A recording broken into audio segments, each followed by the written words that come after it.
Bandwidth for changelog is provided by Fastly. Learn more at fastly.com. We move fast and fix things here at changelog because of Rollbar. Check them out at rollbar.com. And we're hosted on Linode cloud servers. Head to linode.com/changelog. This episode is brought to you by DigitalOcean. DigitalOcean makes it super simple to launch a Kubernetes cluster in minutes. The DigitalOcean Kubernetes platform empowers developers to launch their containerized applications into a managed, production-ready cluster without having to maintain or configure the underlying infrastructure. They seamlessly integrate everything with the rest of the DigitalOcean stack, including load balancers, firewalls, object storage spaces, and block storage volumes. They even have built-in support for public and private image registries like Docker Hub and Quay.io. Developers can now run and scale container-based workloads with ease with the DigitalOcean platform. Learn more, get started for free with a $50 credit at do.co/changelog. Again, do.co/changelog.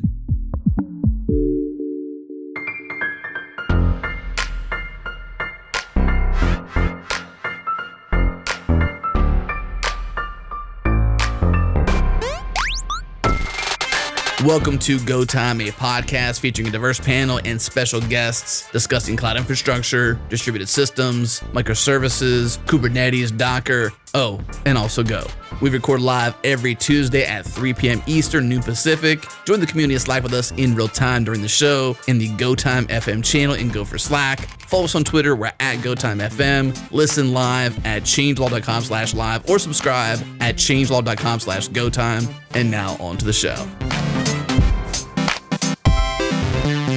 Hello and welcome to Go Time. Today we're talking about compilers and interpreters in Go. Very interesting. Joining me is my co-host from another mother, Mark Bates. Hi, Mark. Hey there, Matthew. How you doing today? I'm good, sir. And yourself? A little freaked out by the idea that we might somehow be related. Okay, well, I said another mother, so you've not paid attention already. Well, it's not a great start. There was still a relationship implied. Yeah, I don't know how comfortable I feel. Thank you. That's lovely. We're also joined by Tim Raymond. Hello, Tim. How's it going, Matt? Good. How are you? Yeah, I'm pretty good, thanks. Today, by the way, is Tim's birthday, everybody. As it is whenever I do anything. So please, if you're listening, reach out and wish Tim a very happy birthday. This is a prank Mark Bates plays on Tim Raymond all the time, by the way. I don't know what you're talking about. Tim is 21 today. Every time we go to a restaurant. We're also joined by, you won't believe this, it's Thorsten, author of Writing a Compiler in Go and Writing an Interpreter in Go. Hello, Thorsten. Hello, how are you? Good, thanks. Welcome to the show. Glad to be here. Good. Well, we'll see. Let's reserve judgment for now, and we'll let us know at the end how it's gone. So, let's jump in. Let's talk about it. We're going to talk about compilers and interpreters. First of all, for anybody that doesn't know what that is, maybe we could start off with, what is a compiler? What does it actually do? And why is it useful? Does anyone want to have a stab at that? I think Thorsten should, because his books are absolutely amazing at explaining just that theory. Thank you. Like the way I put you on the spot? Yeah, I was going to say the answer is not that easy, as in, it depends. It's all blurry, but I would say the easiest explanation for what an interpreter and a compiler is it's the implementation of a programming language. It's how you make it exist. You can think of a programming language, you can define it to the last detail, but it still doesn't exist. It could only exist on paper or in theory, and you need to implement it. And you can implement it by building an interpreter or a compiler. That's my really concise attempt at explaining it. Yeah, that's great. And so in Go's case then, the Go compiler, of course, takes the Go code, does all its magic to it, and turns it into a binary. Right. Yeah. Right. Yeah. And a binary is made up of what? What is actually a binary? Another programming language is in a binary, and that is then interpreted by the computer, by the CPU. So it's, as they say, machine languages all the way down, I guess. Yeah. But yeah, the end goal is you want to talk to the computer, and you want the computer to understand you. And when you, let's say, get the computer from the factory, it only speaks one language, and that language is the machine language that, differs from computer to computer, from CPU to CPU. AMDs speak a different language than ARM CPUs, for example. And in order to not have to talk to the computer in machine language all the time, which is really detailed and really low level, you implement another language in this machine language. So you say, okay, if I give you this 5 words in machine language, do this. And then you kind of put together piece by piece another language on top of that. So you say, in machine language, I read another language from this file on disk and turn it into this other version in machine language. And then the computer can understand that. And, then you build your way up, and then you end up somewhere with Go or even higher, JavaScript in the browser or something. The interpreter book was the first one you did, right? Right, yeah. And in that, you actually implement the monkey language. Yeah. Tell us about the monkey language. The monkey language is called monkey language because the tiger language already exists.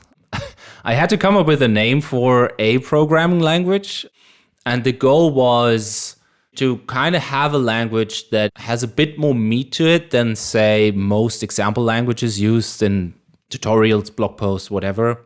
Most of the time, they have a Lisp, parentheses, and they lose 60% of all readers at that point. And then they lose another 20% of readers when they say, let's skip parsing for now. Since we have a Lisp, we can just split the string on the parentheses or something, and we don't need a parser. And that kind of cuts short on a lot of the stuff that I wanted to learn about when I wanted to learn about programming languages, for example, parsers and how they work. And the language that I wanted to build and then, dissect or teach in this book should have more details, like curly braces. Back then I thought, curly braces, this is, a real language, I guess, not a toy language.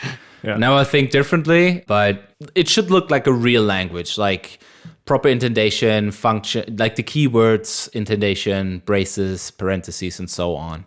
And I kind of pieced this together, and then I put the name Monkey on it. And, if I had to describe it, it looks kind of like JavaScript. It also acts kind of like JavaScript because under the hood, it actually acts like a scheme or a Lisp thing, which is, funnily enough, also what JavaScript was based on in the beginning.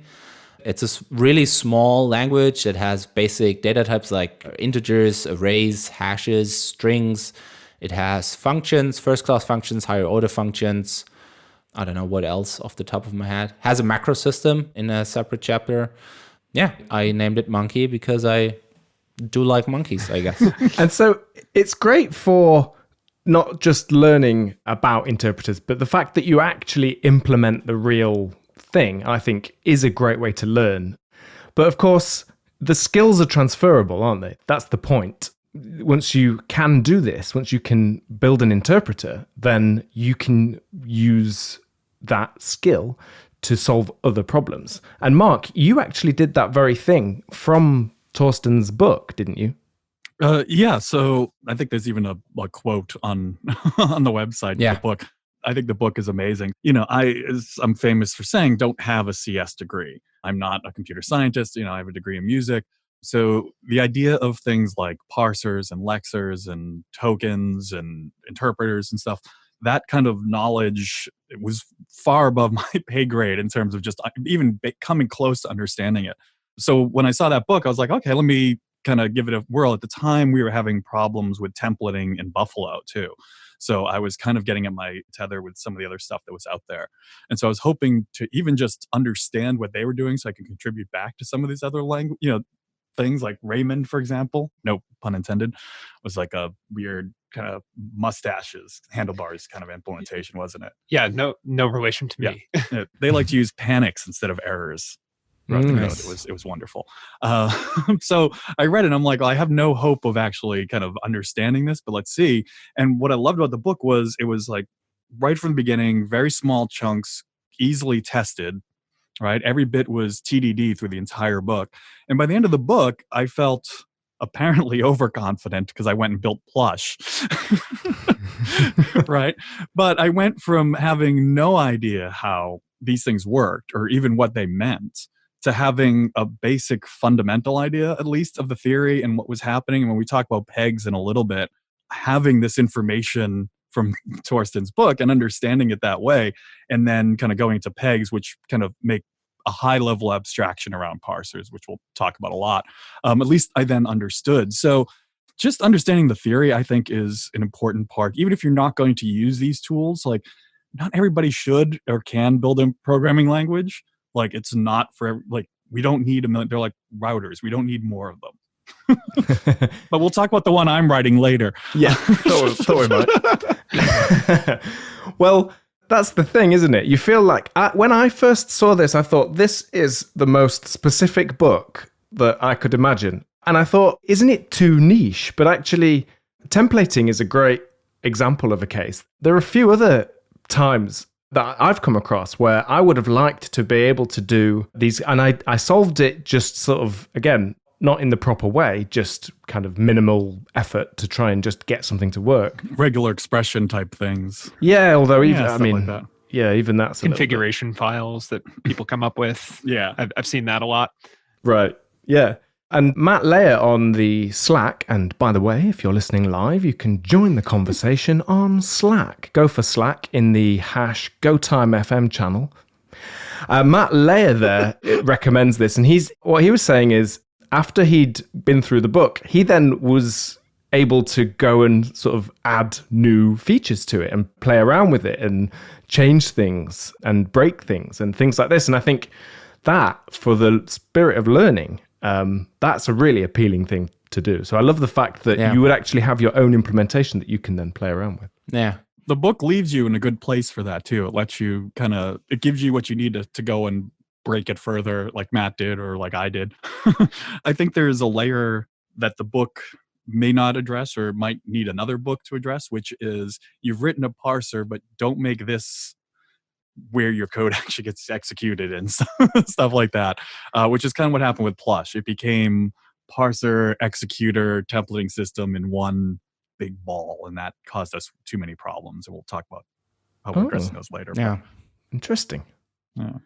I can listen to this for hours. People saying how nice it was to read the book. Don't worry, I've also solicited a lot of hate. I just told you how terrible it was afterwards. No. You said how terrible it was what you did.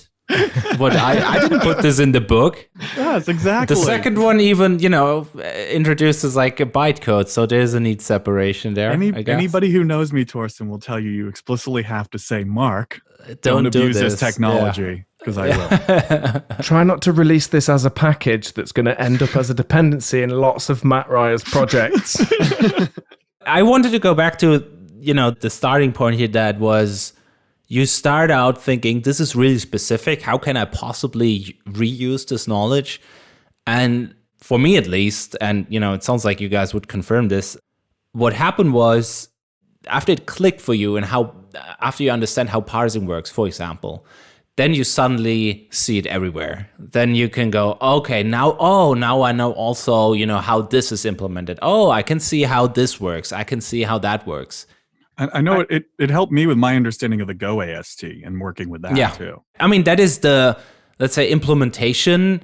You can peek under the hood of a language, but, like configuration languages, for example, like once I think after you went through the book, you can write a ini parser or a toml parser or something, maybe not YAML, because that seems to be like the abyss of whatever people think up, but it's the JavaScript of formatting.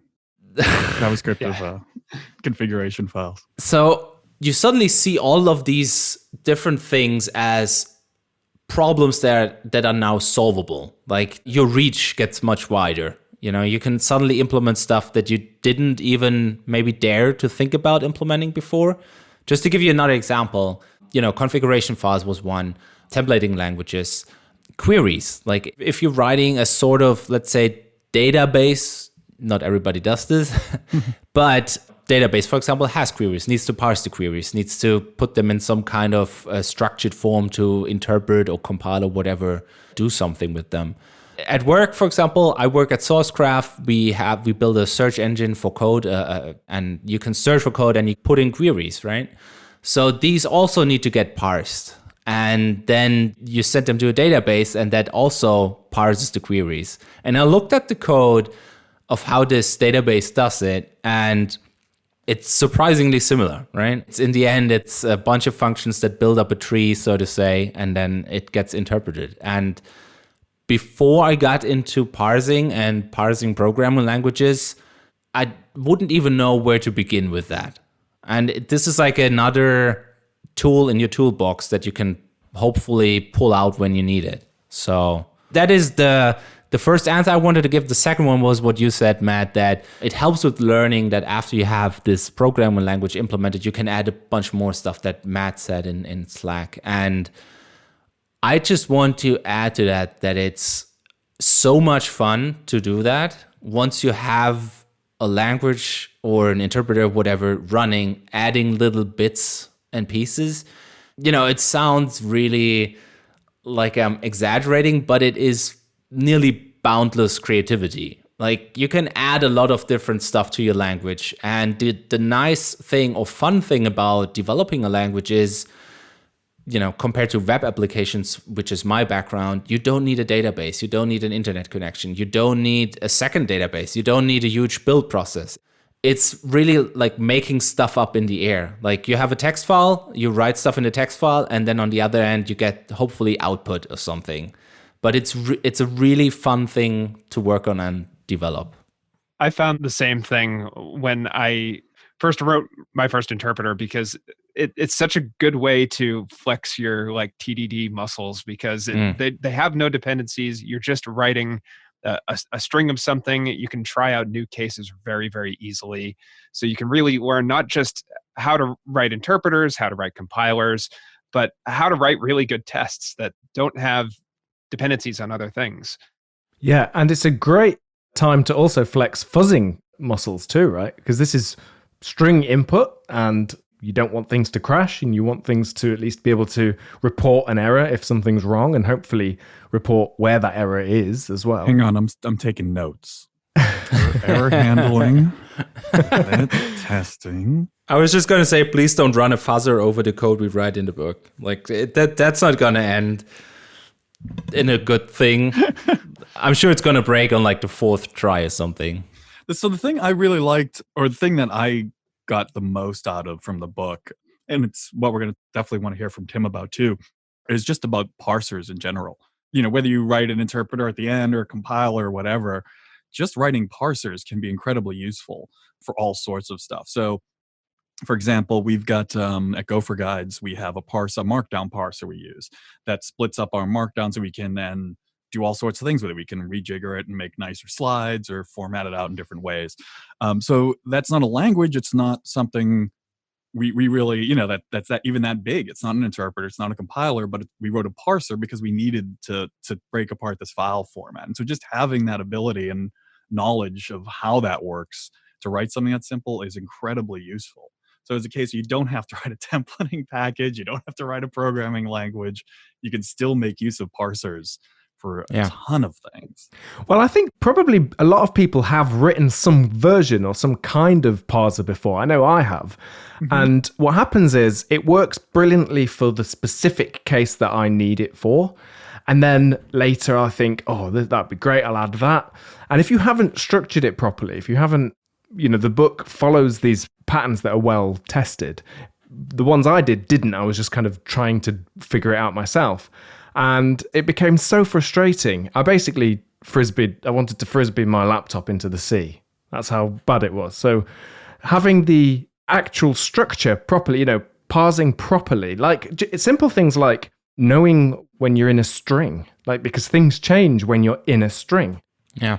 You know, so things like that, which if you're just splitting strings and doing some basic parsing, just sort of hand coding it, that's the stuff that gets really tricky. So yeah, I love the fact that these are tried and tested techniques, and they're now available to everyone. in Thorsten's book.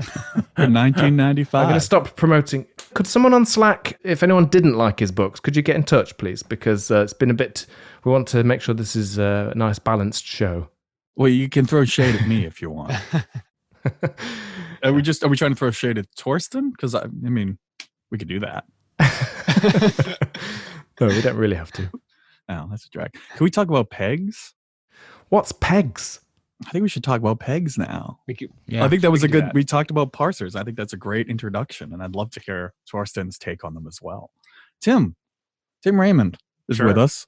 Tim will be speaking next week at Gopherpalooza. By the way, I'm doing Matt's NPR voice. This trying to fit right in there with him.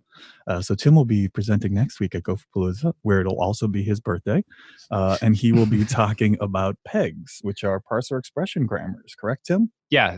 Why don't you tell us what that holiday treat's all about? So pegs, as Mark said, are parsing expression grammars. It's a language for building parsers automatically. It's a way of doing code generation. If you've read any other kind of like parsing stuff, you might have heard of things like Bison and these other kinds of parser generators. I find pegs are nice because they follow closely to the kinds of parsers that you would build by hand. But I find that once you've written that first parser by hand, which is what I recommend everyone do. Oh, absolutely. Like just before you even Just so you even can try understand pegs, it. try writing one by hand, so that way you can learn that there's no magic going on here. But a peg can help you make a lot of ground very quickly when you're trying to build a new language, or when you're trying to interpret a language that are just trying out new ideas for. And is it like a definition language then? Is it some kind of, or is it like a configuration language? How does it actually work in practice? Because presumably you have to sort of mention, okay, these are the keywords and I'm going to have integers, or I'm going to, how does it look? Well, so when you're writing out a parser by hand, you would ordinarily draw out the grammar like, okay, we have a document and it's composed of like multiple different statements or something like that. Pegs let you actually just write that string out. Like document produces like multiple statements. And then when that rule actually matches, then you can run some custom Go code for that section.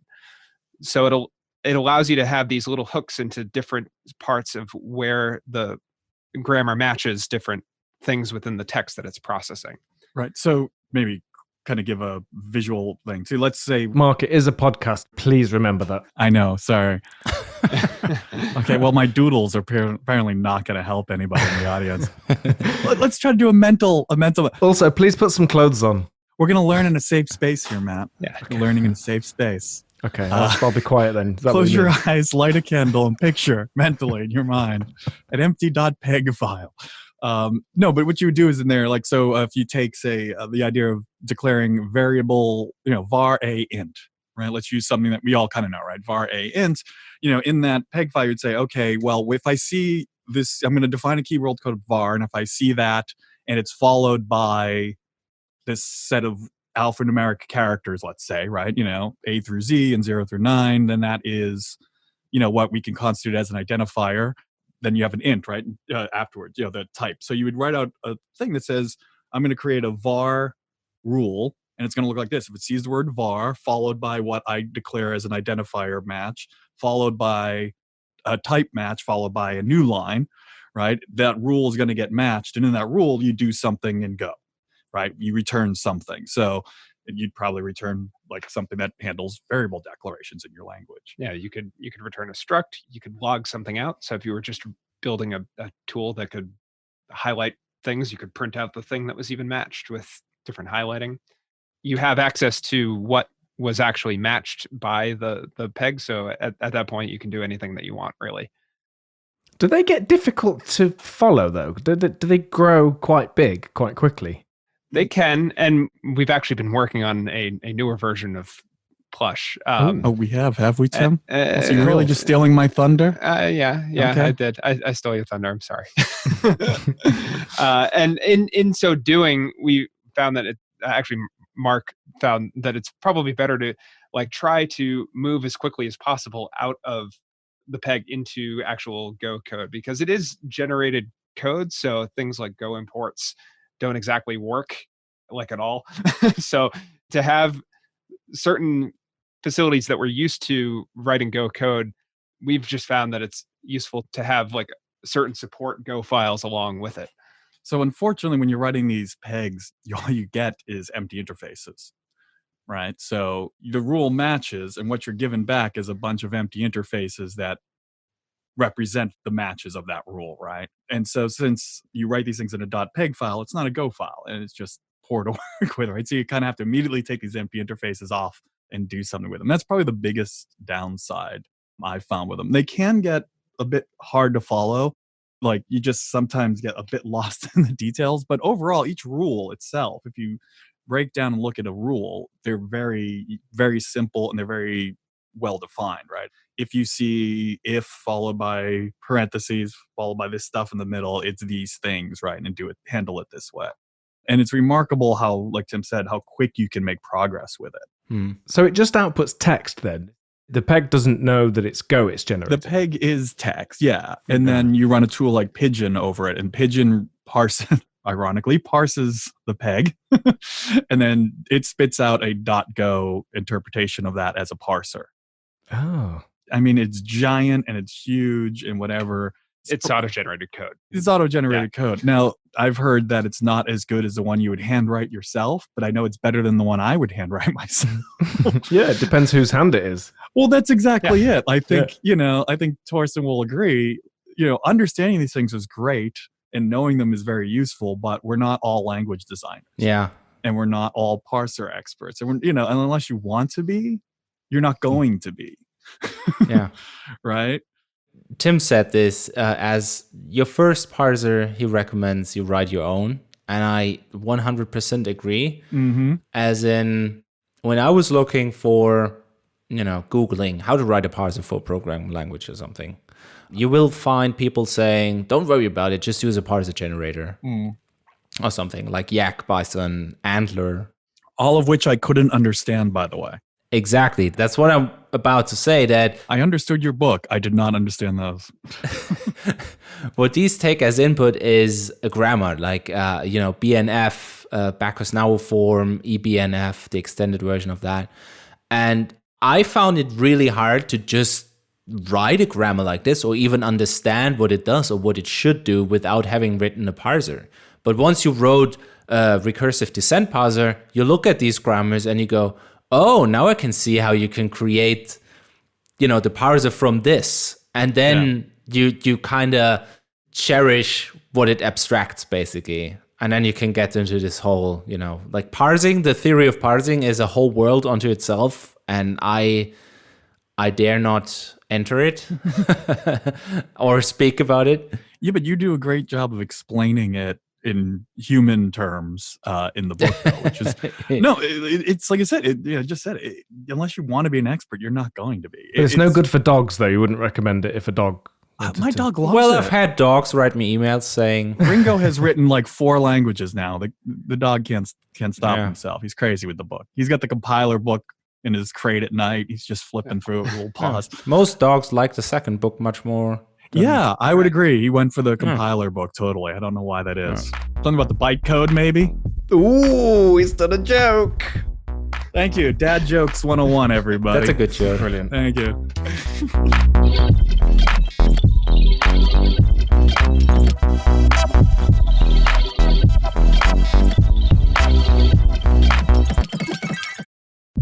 This episode is brought to you by StrongDM. Manage and secure remote access to any database, any server, on-prem or in the cloud, and environments. They make it easy for DevOps teams to enforce the security and controls InfoSec teams require. So if your engineers need access, you need StrongDM.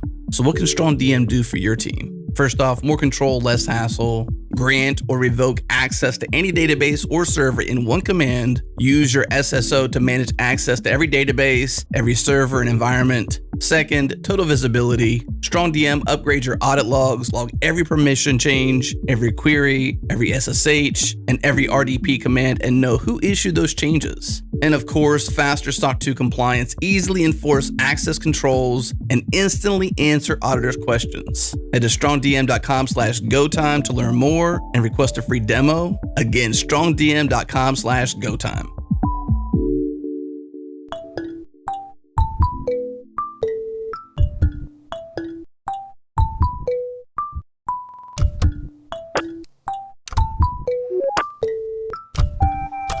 So, does the compiler book follow on from the interpreter book then?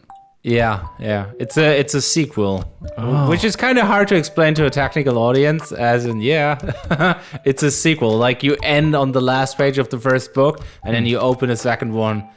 And admittedly, the monkey language was taken hostage at the end of the first book, so I can understand why people wanted the sequel. Yeah. I wanted to know what happened to Monkey too. Why do people struggle to understand that, Thorsten? Because it seems like an extremely simple concept. It's a sequel. I don't know. Like people ask me, do I need to read the first one before I start the second one? Which is, if you think of, the titles do not maybe give it away that they kind of build on each other. But they do. They use the same code base. And, you can read the second one without having read the first one. But what you then have to do is you have to treat the things we built in the first book as black boxes, which is kind of not what the books are about. You can read the second one and say, okay, they apparently have a parser here. They have an AST package. They have object model or something. I'm going to ignore this and just focus on the bytecode and the VM. You can do that, but I haven't wrote them this way, so there might be stuff missing. So I do not recommend it. And when's the prequel come out? Can't wait. The prequel? Like Baby Monkey? I don't know.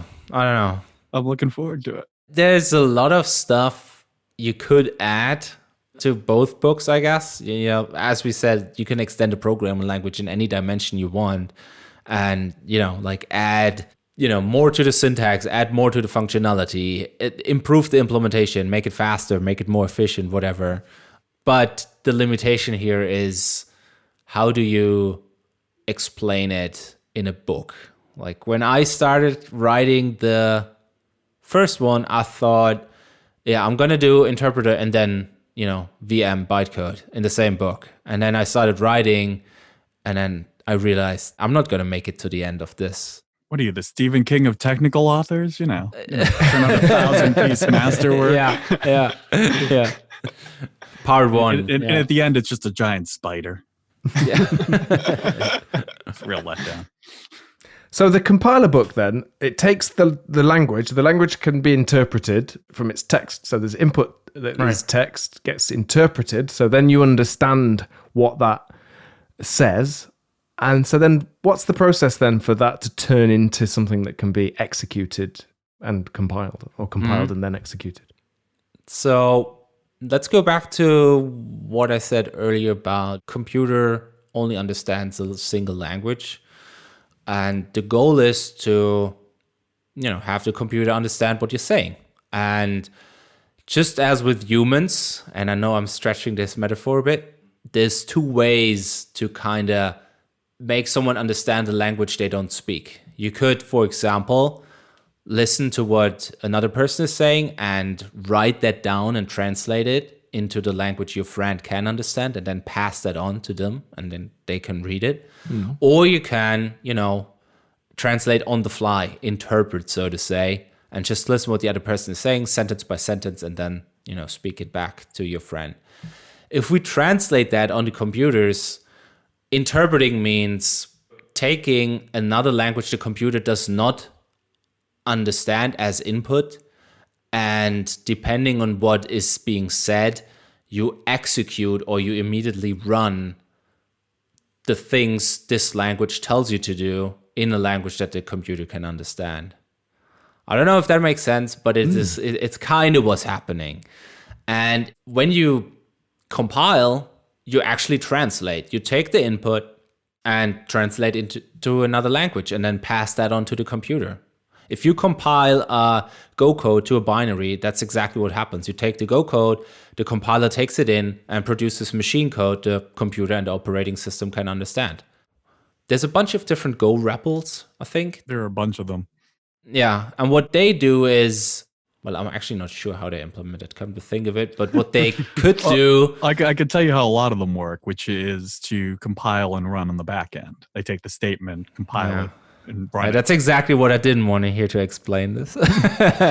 Because you could, since Go is a compiled language, you could, some limitations aside, you could just as well interpret it by reading it line by line and then, the next line says, format print line or something. Let's print a line instead of translating that into another instruction that tells the computer to print a line. And, you're going to ask me, I bet, when should you do what? No, we weren't. But I prepared notes. Fine, if you prepared notes. Well, thank you for asking. So, when should you do one or the other? If you translate it into another language the computer can understand, that means you can hand it off, and then there's no translation involved anymore when executing the program, right? You translate it once, which means you kind of front load the cost of translation to a point in time where you're willing to pay it. If you're compiling Go code on your machine, you're happy to wait a few seconds because that makes the program run faster later on when it needs to run on the server. If, for example, you're not willing to pay that cost, you could just as well say, no, this needs to run. I don't want to wait for it. Let's say you have a scripting language or Bash, like a shell language, where you want it to run immediately. Then you don't compile it and you interpret it on the spot, line by line, basically. And, answering your follow-up question. Do we need to be here for this, or can we just go while you interview yourself?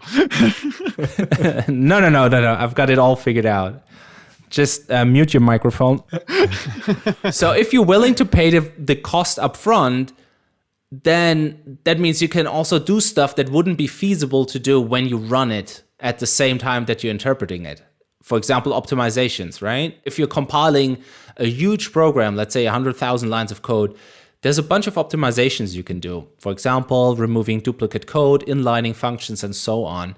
These optimizations cost time. They cost computation power.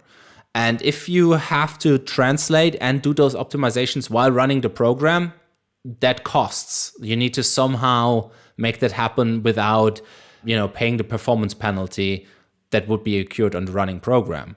But if you're, willing to pay this cost up front, you can do that. And, tying it back to Go, the Go compiler, I might be wrong on this, but I heard people on the Go team say that they really care about the speed of the compiler. So that's why they don't add too many optimizations or something. It's a trade-off, right? They're really conscious of that trade-off, as in, we could put more optimizations into the compiler. That would mean, they could spend more time on making the code run faster, but that would also mean that the compilation process gets slower, which would be, a penalty we all have to pay since we, all of us kind of cherished at how fast the compiler is. Yeah, but you could make it configurable, couldn't you? And just have one that builds quickly for no optimizations for dev, and then when you want to put it into production, you do the slow one. I guess you could, yeah. You should do that. You could tweak your JVM settings and really... Yeah. All right. That's a burn. You could, right? Other compilers have this. They have optimization levels. There's even, I learned about this last year, there's super compilers, which is an awesome name for, it doesn't matter what it is, it's an awesome name. Yeah. They wear capes and have big letters on Exactly. Yeah. So they fly much faster than any other compiler. But what super compilers do, and again, and this, is valid for everything I say, I might be wrong here, but what super compilers do is they basically spend all of the time they run on trying different optimizations. It's a thing you kick off and have run like a CI process. On everything you push, they just run for hours and hours and hours and try to find optimizations and test those optimizations.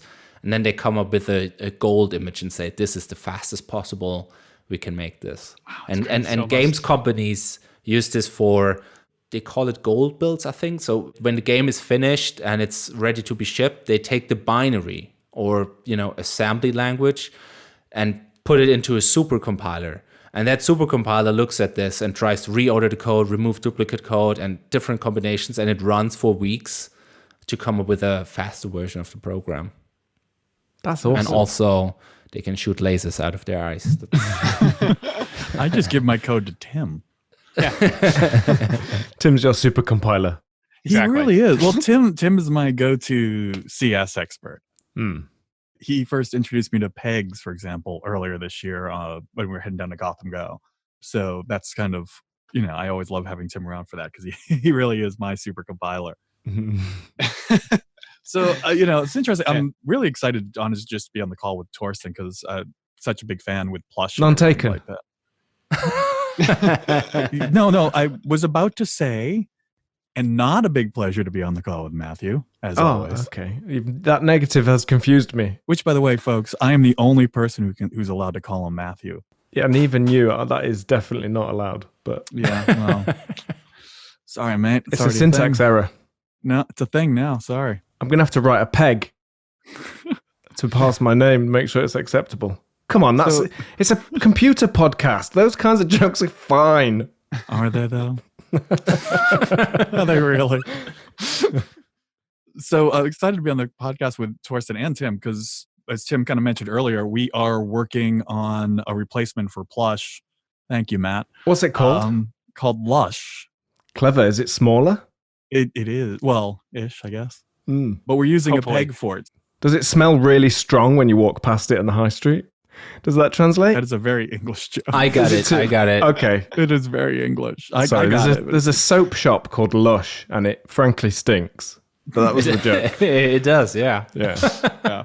They all do. And so, but it's a superset of Monkey X, of what we ended up using for Plush. So it supports all of Plush plus more. It's kind of like a interpreted version of Go without types, right? Basically. Yeah. But it's just been interesting to approach the same problem from these two different angles as well, because it's essentially the same thing. So Lush is going to be a embeddable scripting language that also compiles to Go.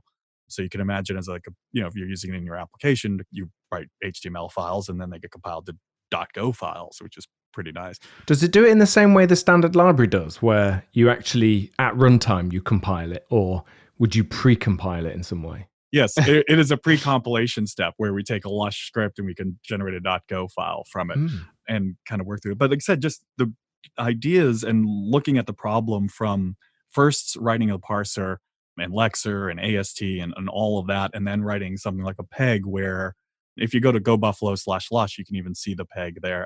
By the way, it's not ready for production. Tim needs to make expressions work well. Yes. But it's an interesting way to kind of look at it from these two different perspectives of one of this kind of like, I am going to minutely kind of churn through each bit of this file and understand it and keep track of that and process that on my own so I know exactly what's happening. And then to another way is to use the peg and just kind of turn that over to somebody else or to a code generation tool and say, let me try to abstractly define what this looks like and what this is going to be, and hope that it generates the right thing on the other side. I don't think I could have done it without understanding parsers first. I really don't. And I've used pegs now for a bunch of things, but if you don't understand it, I don't think I don't know.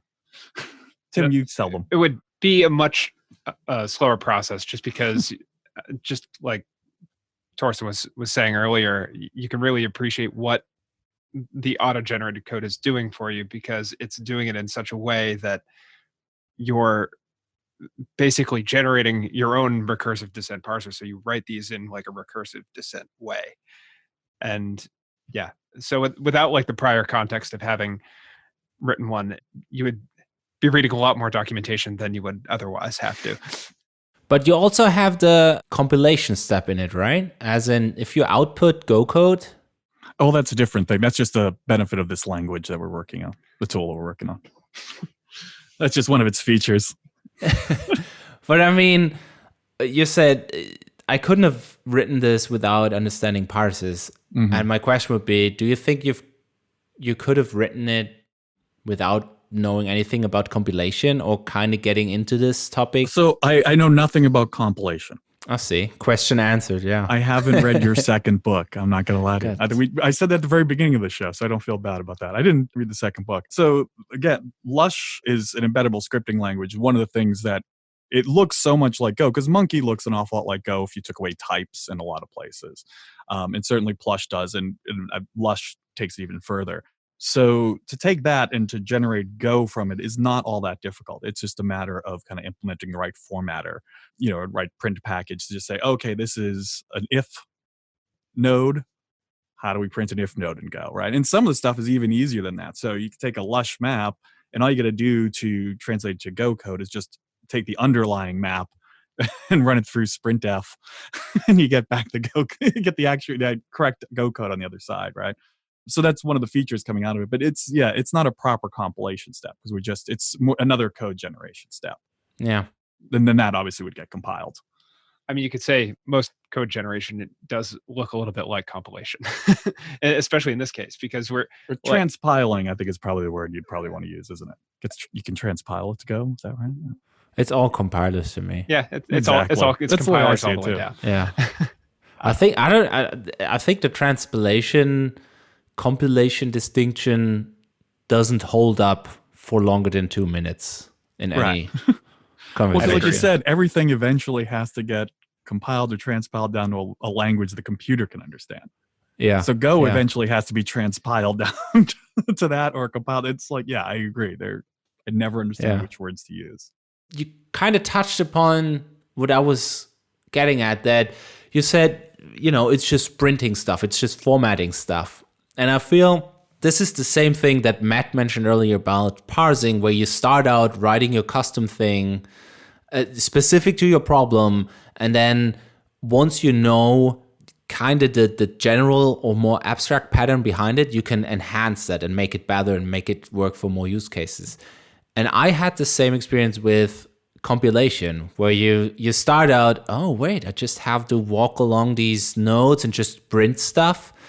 And then, you go from there, and then you realize, oh, instead of printing stuff immediately, I should probably turn it into another thing, another data structure that I can then reorder more easily or something. And then I can turn this into something else. And only then I will, output strings. And then suddenly you have, invented an intermediate language and a proper compilation step or something. There are all sorts of stuff. Yeah, I came across, kind of working on this as I'm working through the Go step of all this. And it's things like, for example, Lush or Plush, whatever, can have unused variables. So can't Monkey, right? And unused variables are fine. They're not fine in Go.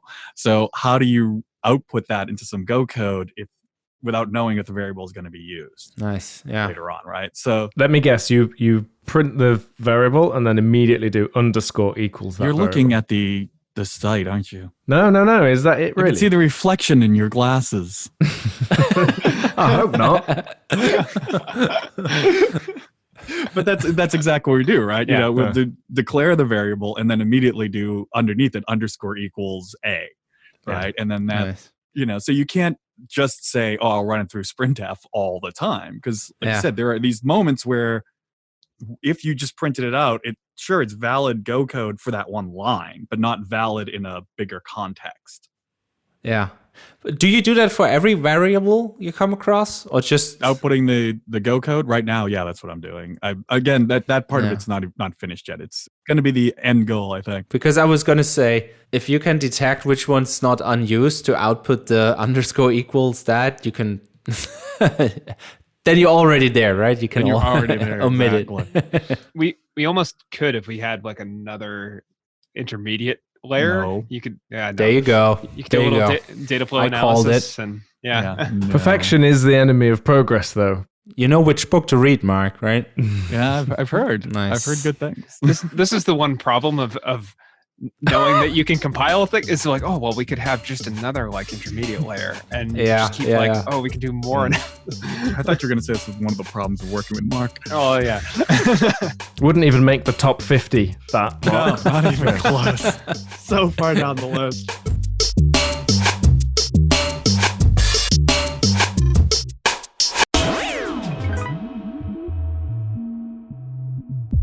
This episode is brought to you by GoCD. With native integrations for Kubernetes and a Helm chart to quickly get started, GoCD is an easy choice for cloud-native teams. With GoCD running on Kubernetes, you define your build workflow and let GoCD provision and scale build infrastructure on the fly for you. GoCD installs as a Kubernetes native application, which allows for ease of operations, easily upgrade and maintain GoCD using Helm, scale your build infrastructure elastically with a new Elastic agent that uses Kubernetes conventions to dynamically scale GoCD agents.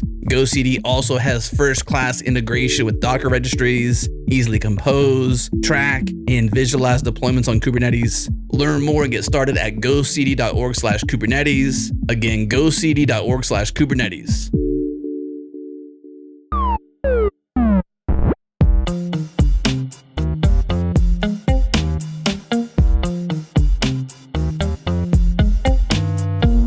How exciting is it though when, as you make progress through it, when suddenly it starts to seem like it's intelligent? Like, you know, when you start to, as soon as you have something like recursion or something working, when you can suddenly start to see surprisingly clever behavior happen, that must be a kind of thrilling to see that sort of progress. Do you know what I mean?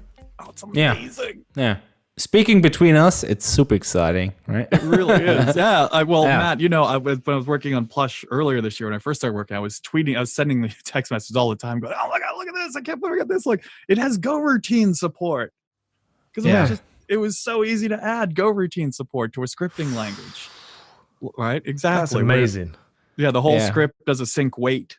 So when you do a Go, it automatically adds it and manages it and everything like that. But it was super easy to do. Especially with the peg, it was just looking for that keyword and then saying if it's followed by a function, you know, do something with it. And the stuff you can do when you start learning parsers and pegs blew my mind. For me, that was when I had closures working. When you realize, oh, now, you know, it actually works. Like, it's a step-by-step, you know, approach to the solution. Like, you start out with functions, then you start out, functions are values, I can pass them around. And then you go, closures are functions that are passed around, but they carry the environment with them that they closed over. And once you have that working, you go, nice. Now I can, you know, any scheme or list person will tell you, once you have closures, you can build object orientation or something. Then you can just, you know, build constructive functions that return a closure that wraps around some state and, you know, returns other functions and all of that stuff. And that's really, really cool. That's a lot of fun. Because it sounds so hard. It's kind of beautiful in how little you need to bootstrap a system. And I'm on the side, I'm working on a scheme compiler, a scheme to x86 compiler. And it's not nearly finished. It's endless, basically, but it can do a lot of stuff already. And it's really nice to see that there's certain milestones you reach where you can leverage what you built before. So you put in a few built-ins or primitives, equals, comparing stuff, type checks, and then you can build higher level constructs that leverage these things. And now suddenly you have much more functionality available. And then you can use those higher level constructs and build more of those. Yeah, exactly. And now I feel like I'm kind of close that if I put more work, / time into it, you could make it so that it can bootstrap itself, compile itself. And that is... Now we're talking. Only this group of people would have like a respect for, Imagine if the monkey language ends up being Skynet. That is literally all I dream about every night. When you're doing, so the thing, going back to pegs, because that's what I've been working with a lot recently, and we talk about closures, I found that because of the recursive parser builds, the descent parser, it kind of falls out. It's actually fairly easy to do this and kind of pass around these contexts. And, for example, Lush supports var a, let a and a : equals, right? And they all mean different things. I don't think they necessarily mean that in the monkey language, but certainly in Lush they do. So, let lets you write over an existing variable or declares a new one in that scope. Var declares a new variable, but if one exists already, it errors, right? And then a : equal does the same thing you'd expect to do as in Go. But carrying around the information around with those and checking to see whether it's currently in scope or out of scope becomes so much easier. And it doesn't involve a whole lot of effort to start piping those sorts of things in. How do you decide about that feature then? Did that come, the two flavors of having var and let? Well, let was there to let people move from plush to lush. Right. So it's backwards compatibility. Yeah, it supports both like things like let. It also supports the monkey style for, which is like for parentheses or brackets, depending on which country you're in, variable in whatever. It supports that, but it also supports range statements, just like in Go, right? So, lush is moving more towards looking like an interpreted, not, dynamic Go versus what monkey necessarily was originally.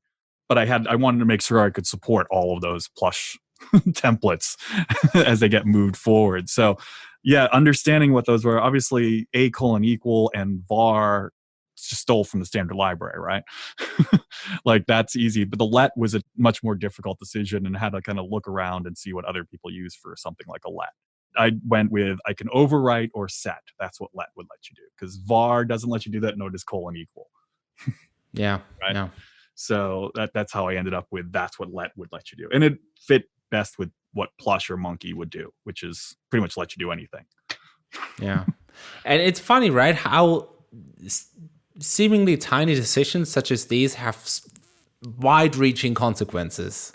And then you suddenly, feel how much pressure language designers are under when somebody opens a ticket and says, why can't you add this or something? And you go, but if I add this, that would mean, that you could also do this. And I'm sure, people well-versed in the theory of this can, come up with a formal thing and say, if we add this, it actually has these ramifications. But when you think it through manually, it's really enlightening to see, like, okay, if I add the ability to, define two functions that call each other recursively or something, then I can suddenly implement all of this and all of that. Or, delayed binding. Like you can call a function in your function that hasn't been declared before, which is what this, two functions calling each other recursively is about. Then, yeah, you can do loops basically or something in another function or return a function that blah, blah, blah. It's crazy. It's also interesting because we think about like the conversations we have in the community about generics and stuff. And a lot of people just think of it as whether they want that feature or not. Not really what does it mean to implement that feature and what are the ramifications of that? I got to say, this is probably one of the few, templating is one of those places where I'd love to have generics. It's one of the few places where I really need it. And again, if you look at plush, like it's got this giant switch statement for how to handle the output, which was just, I did not like at all. And just getting rid of that in Lush. Like a type switch, is it? Or yeah, basically. And like, well, if it's a from stringer, do this. If it's text HTML or HTML, do this, right? If it's a slice, do this. Just all of those. There's a few places too where we have to deal with like empty interface and then like a slice of empty interfaces, which we then have to Whenever you're dealing with parsers, and Thorsten will tell you, it's basically all empty interfaces. Yeah. It's a real drag. But would generics help with the parsers then? Would you be able to have it strongly typed? I don't know. Yeah, I'm not sure. Possibly. I don't know.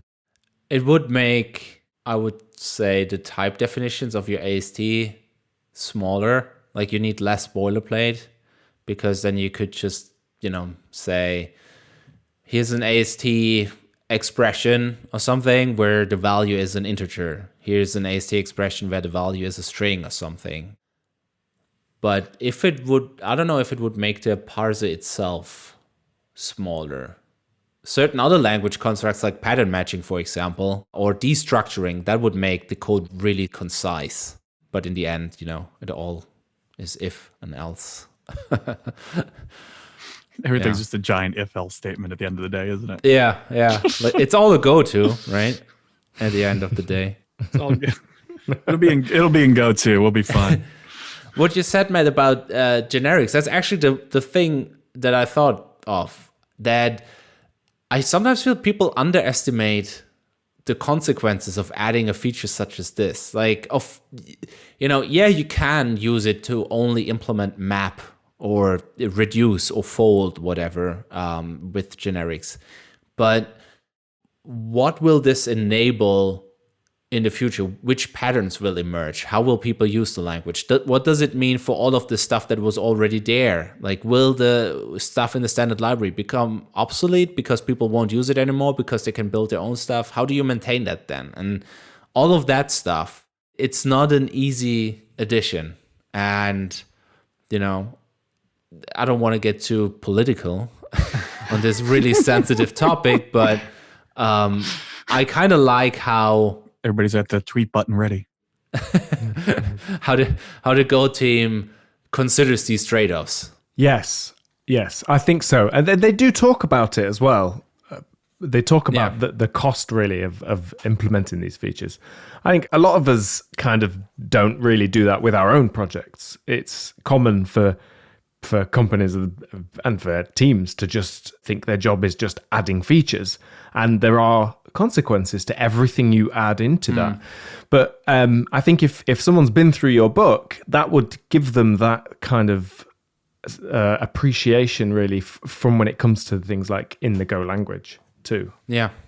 But also I feel in your daily work, most of us don't work on the parts of a system that are used by other parts. Like, you often add stuff to a system. You don't necessarily work like Mark on a framework or the underlying thing. But once you build those primitives, which are used by other parts of the system, you start to feel that any change you make to these primitives has a force multiplier attached.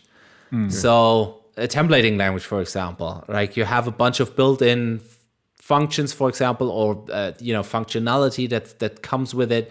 If you change just a tiny bit of it, you will see, the changes amplified. But if you add features to a system and use primitives, you can easily do that, which is the beauty of a well-designed system, that, adding stuff does not have a lot of consequences for the rest of the system. But once you change the underlying layer, there's the consequences.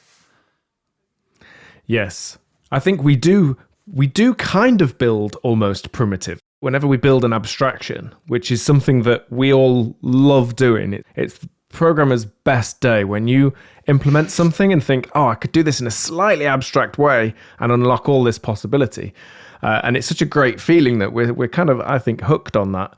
And then when the second time comes along, it doesn't quite fit, but it's close enough. We'll just add a few extra. It's a couple of little tweaks. It's a little bit of configuration. Don't worry about it. And then the third time, and that's not really doesn't really belong there either. And you end up with Frankenstein abstractions and stuff like that. So yeah, that sort of thinking, I think it applies not just if you're writing parsers. I think it applies across the board. And also, second best day, deleting code, right? Yeah. Oh, I love deleting code. Maybe the other way around. I like deleting code more than abstractions. Yeah, I love deleting code. One thing I found writing parsers too is that sometimes they enable you to delete code. Like yes. The first parser that I wrote was actually a formalized version of a ad hoc, informally specified language that was parsed with regexes, and it was actually a templating language. He's talking about one I wrote. Maybe. I was going to say, it sounds like that's in every code base around the world. Yeah, right? he's talking about something I wrote years ago. Yeah, You're talking about Bry. Yeah, I'm talking about Bry. Okay. Well, awkward. It's okay. You can talk about my past mistakes. Okay, I certainly do. I'll talk about yours. Don't forget, it's Tim's birthday. So as time went on, more features got added to it, and the grammar of it changed slightly between different parts of this templating language. And so by writing a more formalized grammar of it, I could parse all of these things and then do almost something similar to Go Fumped, where I actually removed a whole bunch of things. And then I could just start deleting code from the official parser because none of those rules would ever match ever again. Yeah. But I also had complete control over not only the parser, the language, I also had control over all of its usage. So in contrast to most programming languages where you don't know how people might go to use it, if you do have control over every usage of it, you can have a great ability to change things. Yeah, you talk about the formatting. You're the one who actually even said it to me that if I use the peg and I lay things out in a certain way, then fumpting just falls out of it, and it kind of falls out of it automatically. So there's a lush fumpt tool that will fumpt your lush scripts, and it's super easy because these, you've got this nice node, you've got this nice parser. These types know what they're supposed to look like, and just like what the Go does, it allows you to just kind of print back a much nicer formalized version of the thing you've already parsed. Clean up code, you can delete code, like you were saying. Yeah, it's really, really nice. Fun stuff to work with. Thorsten, if our dear listeners wanted a copy of one of your books, where should they get it from? Interpreterbook.com and compilerbook.com. Or if you want the paperback version, Amazon. Right. I think, what's the address for Amazon? Is it a website? It's HTTP : / Take notes. Slow down. So it's not secure. It's not secure. Are they forward? Are they backward? Does everybody say backward and they're forward, or forward and back? I'm confused. Maybe you can put it in the show notes. There you go. Link it in show notes. Amazon.com. Amazon.com. Online shop. Also .co.uk. They've got one there too? They're expanding. Yeah. They're worldwide. Good for them. Good for them. I love to hear a startup success story. That's fantastic. Yeah. Then France, Italy, Germany. Wow. All over the place by now. All over the place. Are they is it just in English though? The book or Amazon? No, it's just in English. Yeah. Okay. I wouldn't dare to translate it to German. I honestly, when I talk about programming in German, it's 70% English words anyway. So right, they're American English words, by the way. It's US English is the language of computing. I was careful to not settle on one or the other, so I try to switch it up. I honestly forget while writing whether I use the British or the American, and I knew that I was going to rile people up, but I was happy to do it. So yeah, you're just a regular old radical. Yeah, you're a punk rocker if there ever was one.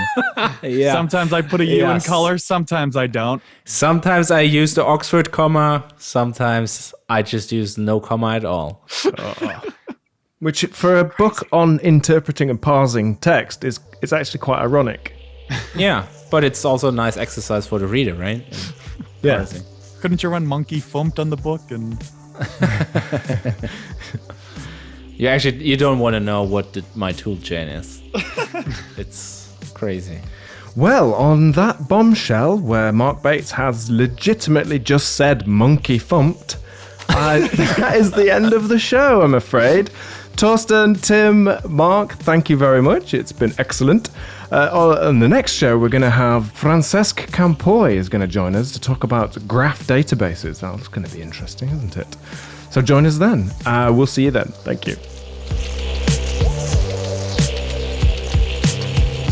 All right, thank you for tuning into this week's episode of Go Time. If you're not yet, hang with us in Go for Slack. We have a channel called Go Time FM. Look it up, you'll find us.